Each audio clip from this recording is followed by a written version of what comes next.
Stále sa niekam ponáhľame, za niečím sa ženieme.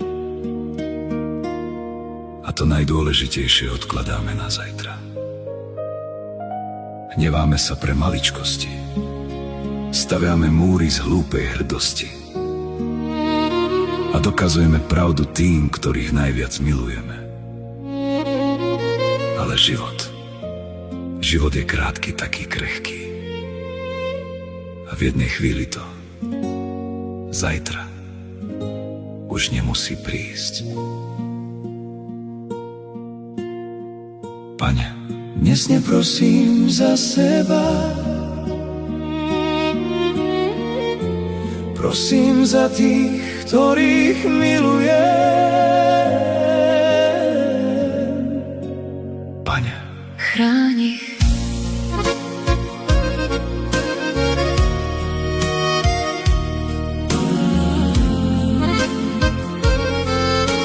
žehnaj ich.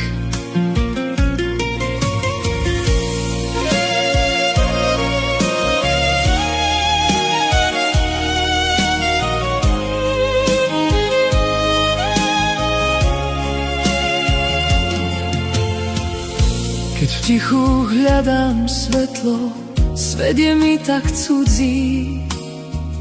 Očiam sa stráca smer a srdce blúdi tmou. Vtedy sa obraciam len k Tebe, Pane môj, a nesiem prosby tiché pred Tvoju tvár svetú. Poznáš kroky mojich blízkych, každý pád aj boj, každú slzu skrytú, každú nevyslovenú túžbu. Prosím, Pane, cez hmlu a tiene ranné, nech ich vedie Tvoje svetlo v každom čase. Aj keď nie som vždy pri nich, aj keď diaľky nás delia, Ty si blízko viac než dých, než každý krok ich ciest. Buď ich pokojom, buď ich silou, pevnou skalou.